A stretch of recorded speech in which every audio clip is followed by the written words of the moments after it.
توشہ خانہ 2 کیس میں بانی پی ٹی آئی کی ضمانت منظور، اسلام آباد ہائی کورٹ کا بانی پی ٹی آئی کو رہا کرنے کا حکم۔ عدالت نے 10-10 لاکھ روپے کے 2 مچلکے جمع کروانے کا حکم دیا۔ جسٹس گل حسن اورنگزیب نے احکامات جاری کر دیے۔ بانی پی ٹی آئی کو ٹرائل کورٹ میں پیش ہونے کا حکم۔ عدالت نے کہا بانی پی ٹی آئی ٹرائل کا حصہ بنے ورنہ ضمانت کا آرڈر واپس ہو سکتا ہے۔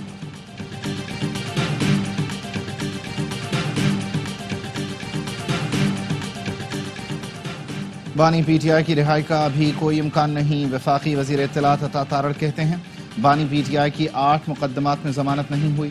بانی پی ٹی آئی کے خلاف توشہ خانہ 2 کیس بھی منطقی انجام کو پہنچانا ہے۔ اس کیس میں بہت سے شواہد ہیں، ابھی مقدمہ چل رہا ہے۔ عدالت نے ضمانت دیتے ہوئے کہا ہے ٹرائل میں پیشی ضروری ہے۔ اور بانی پی ٹی آئی کو رہا کرانے سمیت مطالبات منوا کر ہی دم لیں گے۔ بانی پی ٹی آئی سے ملاقات کے بعد وزیر اعلیٰ خیبر پختونخوا کی اے آبائی نیوز سے گفتگو، کہا مذاکرات بانی پی ٹی آئی کی رہائی سے شروع ہوں گے اور آگے بڑھیں گے۔ پی ٹی آئی کا نعرہ اب نہیں تو کب، ہم نہیں تو کون کو ثابت کرنے کا وقت آ چکا۔ قوم نے فیصلہ کرنا ہے ظلم کے نظام کا مقابلہ کریں گے یا انصاف لیں گے۔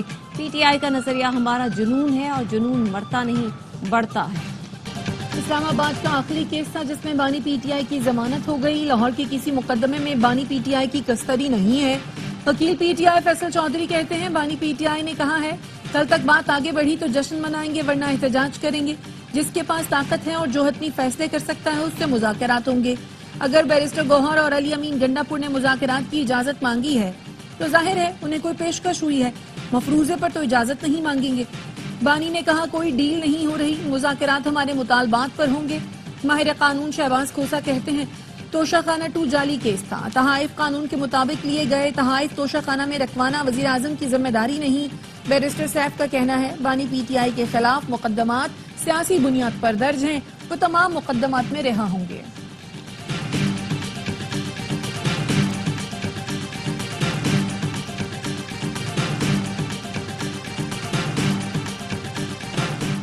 بانی پی ٹی آئی کے خلاف درج کیسز کی رپورٹ لاہور ہائی کورٹ میں پیش۔ رپورٹ کے مطابق بانی پی ٹی آئی کے خلاف پنجاب میں 54 کیسز درج ہیں، لاہور میں 21، راولپنڈی ڈویژن میں 19، فیصل آباد 5، گجرانوالہ 1، شیخوپورہ 7 اور سرگودا ڈویژن میں 1 مقدمہ درج ہے۔ جسٹس فاروق حیدر نے بانی پی ٹی آئی کی بہن نورین نیازی کی درخواست پر سماعت کی۔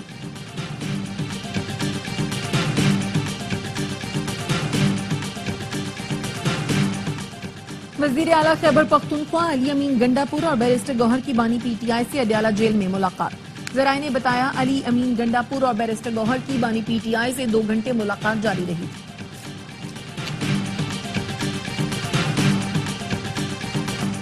بنوں میں خارجیوں کا چیک پوسٹ پر حملہ، خودکش حملے میں 12 اہلکار شہید، شہداء میں سیکورٹی فورسز کے 10 جوان اور ایف سی کے 2 اہلکار شامل۔ مالی کھیل کے علاقے میں چیک پوسٹ میں داخل ہونے کی کوشش ناکام بنا دی گئی، فائرنگ کے تبادلے میں 6 خارجی ہلاک۔ آئی ایس پی آر کے مطابق خارجیوں نے بارود سے بھری گاڑی عمارت سے ٹکرائی۔ خودکش دھماکے کے نتیجے میں انفراسٹرکچر متاثر ہوا۔ جوانوں کی قربانیاں ہمارے عزم کو مزید تقویت دیتی ہیں۔ شہداء کی نماز جنازہ بنوں گیریزن میں ادا، کور کمانڈر پشاور سمیت اعلیٰ عسکری حکام، سول انتظامیہ اور فوجی جوانوں نے شرکت کی۔ صدر مملکت، وزیر اعظم اور وزیر داخلہ کی بنوں میں چیک پوسٹ پر حملے کی مذمت۔ شہداء کو خراج عقیدت، کہا قوم مادر وطن کے سلامتی کے لیے جام شہادت نوش کرنے والوں کو سلام پیش کرتی ہے۔ فوجی عدالتوں کے کیس میں نئے بینچ کی تشکیل کے لیے جوڈیشل کمیشن سے رجوع کرنے کا فیصلہ۔ آئینی بینچ کی ججز کمیٹی کا جسٹس امین الدین خان کی زیر صدارت اجلاس۔ اعلامیے میں کہا گیا جسٹس عائشہ مالک فوجی عدالتوں کے کیس میں پہلے فیصلہ دے چکی ہیں، جس کے خلاف انٹرا کورٹ اپیلیں 7 رکنی بینچ میں زیر سماعت تھیں۔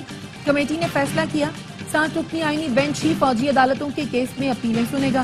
سپریم کورٹ ٹھوس آئینی قانونی سوالات ہونے پر مقدمات آئینی بینچ کو بھجوا سکتی ہے۔ مقدمات کی ایک سے دوسری عدالت میں منتقلی کا اختیار صرف سپریم کورٹ کو ہے۔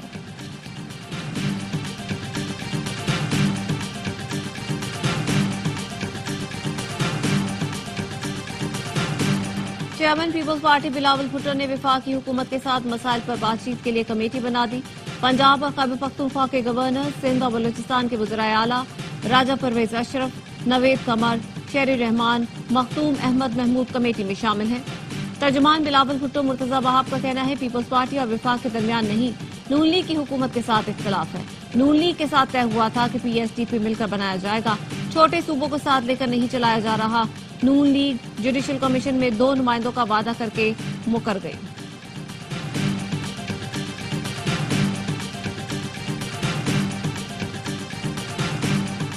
پیپلز پارٹی نے پبلک اکاؤنٹس کمیٹی کی سربراہی مانگ لی۔ پی پی سینیٹر سلیم ماندی والا نے اسپیکر قومی اسمبلی ایاز صادق کو خط لکھ دیا۔ پی اے سی اراکین کی ریکوزیشن پر اجلاس بلانے کا مطالبہ، اسپیکر کے اجلاس نہ بلانے کی صورت میں پی پی کا خود اجلاس بلانے کا عندیہ۔ خط میں کہا گیا ہے جب تک مستقل چیئرمین نہیں بنتا اراکین خود چیئرمین منتخب کریں۔ نون لیگ نے بھی پی اے سی کی سربراہی کے لیے پیپلز پارٹی کی حمایت کا اشارہ دے دیا۔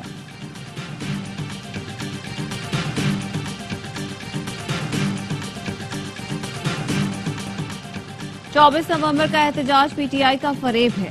یہ ایک قیدی کو چھڑانے کے لیے یلغار کرنے آ رہے ہیں۔ ریاست پر حملہ آور ہونا بغاوت ہوتی ہے۔ پنجاب کی سینئر وزیر مریم اورنگزیب کہتی ہیں یہ احتجاج نہیں، نند اور بھاوج کی لڑائی ہے۔ وزیر اطلاعات پنجاب اسما بخاری کہتی ہیں 24 نومبر کو یہ لوگ ریاست کے خلاف جنگ کرنے آ رہے ہیں، ان کے ساتھ وہی سلوک کریں گے جو دہشت گردوں کے ساتھ کرتے ہیں۔ فساد برپا کرنے کے لیے پی ٹی آئی کے ہر M P A M N A کو 4-4 لاکھ روپے دیے جا رہے ہیں۔ ان کے پاس پلان اے بی ہے تو ریاست کے پاس پوری اے بی سی ہے۔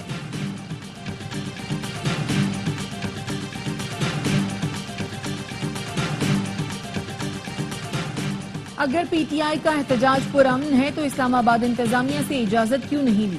پیپلز پارٹی کی نائب صدر شری رحمان کہتی ہیں کہ کسی بھی حوالے سے پرامن سیاسی احتجاج اور اجتماع کا ارادہ نہیں رکھتے۔ خیبر پختونخوا میں پی ٹی آئی حکومت ایک بار پھر اسلام آباد پر یلغار کی تیاری میں مصروف ہے۔ وزیر اطلاعات سندھ شرجیل میمن کہتے ہیں وی پی این کا غلط استعمال کرانے والے نوجوانوں پر ظلم کر رہے ہیں۔ بیمار ذہن لوگوں نے اپنے مفاد کے لیے لوگوں کے ہاتھ میں غلط چیزیں دی، چاہتے ہیں لوگوں کو وی پی این ملے۔ ہمیں پاکستان کے نوجوانوں کو ایلن مسک بنانا ہے۔ احتجاج کا مقصد ایمبولینس جلانا نہیں ہوتا۔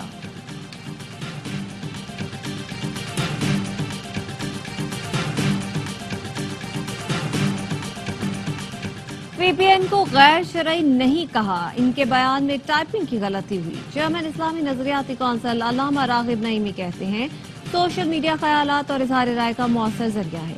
سوشل میڈیا کو توہین مذہب، توہین رسالت اور فرقہ واریت کے لیے استعمال نہیں کیا جانا چاہیے۔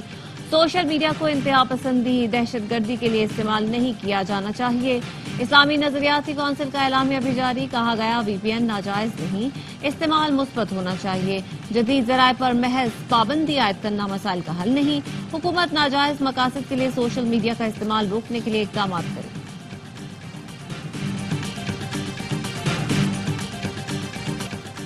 F-14 اور 15 میں بیوروکریٹس اور اعلیٰ عدلیہ کے ججز کے پلاٹ سے متعلق کیس، سپریم کورٹ نے جسٹس اطہر من اللہ کے فیصلے کو غیر آئینی اور اختیارات سے تجاوز قرار دے دیا۔ تحریری فیصلے میں لکھا اسلام آباد ہائی کورٹ نے اختیارات سے تجاوز کر کے نظر ثانی شدہ پالیسی کو غیر آئینی قرار دیا۔ ایسا فیصلہ دینے سے قبل تمام فریقین کو سننا چاہیے تھا۔ یہ آئینی طور پر ناقابل قبول ہے۔ عدالتیں اپنا دائرہ اختیار کو وسعت دیں۔ عدنان سید کی اسلام آباد ہائی کورٹ میں زیر التوا اپیل بحال کی جاتی ہے۔ اسلام آباد ہائی کورٹ اپیل پر فیصلے کی مصدقہ نقل کے بعد 90 دن میں فیصلہ کرے۔ چیمپئنز ٹرافی کس شیڈول کے تحت ہوگی؟ ہائبرڈ ماڈل یا پوری پاکستان میں؟ اگلے 48 گھنٹے اہم۔ بھارتی کرکٹ بورڈ کے سیکرٹری جے شاہ دبئی پہنچ گئے۔ ایشیا کپ 2025 کی براڈ کاسٹ رائٹس کا فیصلہ دبئی میں ہوگا۔ ایشیا کپ میں پاکستان کی شرکت چیمپئنز ٹرافی سے مشروط۔ کمرشل ایریا اور مارکیٹ پورے سال 8 بجے تک بند ہونی چاہیے۔ لاہور ہائی کورٹ میں اسموک تدارک کیس میں جسٹس شاہد کریم کے ریمارکس، کہا اسکول بسوں کا بندوبست نہ کرنے والے اسکولوں کو سیل کر دیں گے۔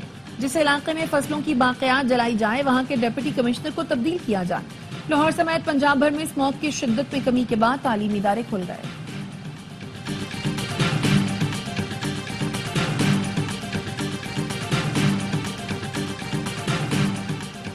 علم نہیں، اسلامی نظریاتی کونسل نے وی پی این کو کیوں غیر شرعی کہا؟ اگر حکومت کسی مصلحت کے تحت پابندی لگاتی ہے تو اس پر عمل کرنا چاہیے۔ معروف عالم دین مفتی تقی عثمانی کی گفتگو۔ گورنر سندھ کامران ٹسوری سے گورنر ہاؤس میں ملاقات۔ مفتی تقی عثمانی نے گورنر انیشیٹو کے تحت جاری آئی ٹی پروگرام کا دورہ اور تعلیم حاصل کرنے والے طلباء سے ملاقات کی۔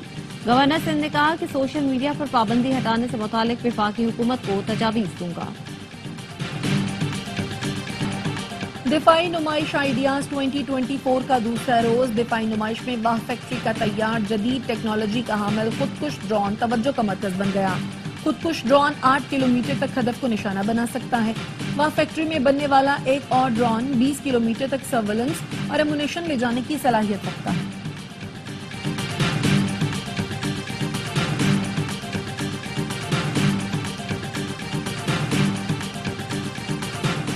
کراچی میں ایک اور ناکارہ طیارہ حیدرآباد منتقل کرنے کا عمل شروع کر دیا گیا.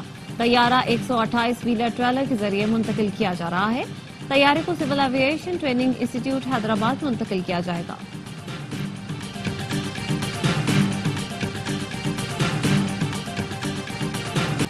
بچوں کی عالمی دن پر خیبر پختونخوا چلڈرن اسمبلی نے صوبے کے تعلیمی اداروں میں ڈیجیٹلائزیشن کی قرارداد منظور کر لی. قرارداد کے ذریعے مطالبہ کیا گیا تعلیمی اداروں کو وقت کے تقاضوں کے مطابق ڈیجیٹلائز کیا جائے. اساتذہ کو بھی ڈیجیٹلائزیشن کی تربیت دی جائے. ماحولیاتی تبدیلی کو بھی تعلیمی نصاب میں شامل کیا جائے.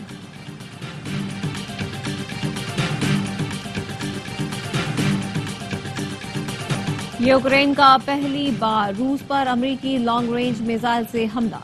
روس کا کہنا ہے داغے گئے 6 میزائلوں کو ہیریانسک میں گرایا گیا. یوکرین کا دعویٰ ہے امریکی میزائل سے روس کے اندر 110 کلومیٹر کے فاصلے پر اسلحہ ڈیپو کو نشانہ بنایا گیا، جس کے بعد دوسرے دھماکے بھی ہوئے. برطانوی وزیر اعظم نے بھی یوکرین کو کریملین کے خلاف برطانوی راکٹ استعمال کرنے کی اجازت دے دی. روسی صدر ولادیمیر پوٹن نے نیوکلیئر ڈاکٹرائن میں تبدیلی کی منظوری دے دی. روس کی جانب سے کیف پر فضائی حملے کے خطرے کے پیش نظر امریکی سفارتخانہ بند کر دیا گیا. اسرائیلی فورسز کی جبالیہ میں بمباری، 13 فلسطینی شہید، 80 سے زیادہ زخمی. صہیونی فورسز نے شمالی غزہ کا 1.5 ماہ سے محاصرہ کر رکھا ہے. کھانے پینے کی اشیاء اور دوائیاں نہ ملنے سے غزہ والے قحط کا شکار. غزہ میں جنگ بندی کے لیے آج سلامتی کونسل میں ووٹنگ ہوگی. اسرائیلی وزیر اعظم نے یرغمالیوں کو رہا کرانے کے لیے نیا طریقہ اختیار کر لیا. فلسطینیوں کو $50 لاکھ کا لالچ دے دیا. کہا یرغمالیوں کی رہائی میں مدد دینے والوں کو غزہ سے انخلاء کا موقع دیا جائے گا. اسرائیلی فورسز کے لبنان میں حملے جاری. جنوبی لبنان میں رہائشی عمارتوں پر بمباری. اسرائیلی فورسز کے حملوں میں 3 لبنانی فوجی شہید.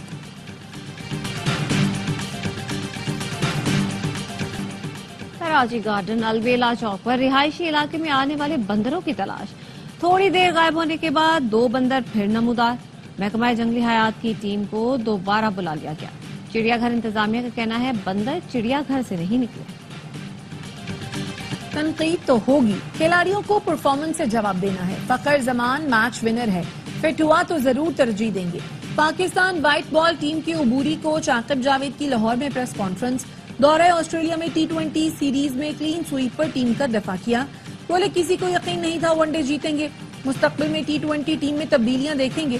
دورہ زمبابوے میں نئے کھلاڑیوں کو چانس دیں گے. ٹیم مشاورت سے منتخب کریں گے. T20 سیریز میں آسٹریلیا کے خلاف خراب پرفارمنس. پاکستانی بیٹرز کی رینکنگ میں تنزلی.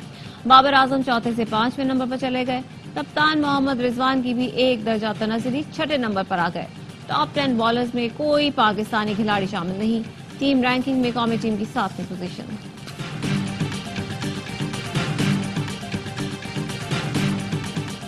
چیمپئنز ٹرافی دورہ پاکستان کے آخری مرحلے میں کراچی پہنچا دی گئی. 25 نومبر تک کراچی میں ہی رہے گی. ٹرافی کو مزار قائد کے بعد محتہ پیلس اور نیشنل بینک اسٹیڈیم لے جایا جائے گا. چیمپئنز ٹرافی کی مختلف مقامات کے ساتھ نجی تعلیمی اداروں میں بھی نمائش ہوگی. اردو کے عہد ساز شاعر فیض احمد فیض کو دنیا سے گزرے 40 برس بیت گئے. ان کی شاعری نغمگی، عشق اور سیاسی افکار کا مجموعہ ہے.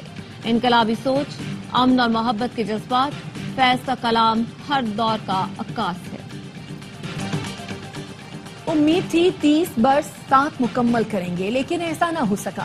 آسکر ایوارڈ یافتہ بھارتی موسیقار اے آر رحمان نے علیحدگی پر دل برداشتہ پوسٹ شیئر کر دی. لکھا، ٹوٹے ہوئے دلوں کے بوجھ سے خدا کا تخت بھی کانپ سکتا ہے، لیکن پھر بھی ہم بہتری تلاش کرتے ہیں. ممکن ہے یہ دل پھر پہلے کی طرح جڑ نہ سکے. گزشتہ روز اے آر رحمان اور اہلیہ سائرہ بانو میں علیحدگی کا اعلان کیا گیا تھا. اے آر رحمان کی بینڈ ممبر اور گٹارسٹ موہنی دے نے بھی اپنی طلاق کا اعلان کر دیا. پوسٹ شیئر کی کہ باہمی رضامندی سے علیحدگی اختیار کر رہے ہیں.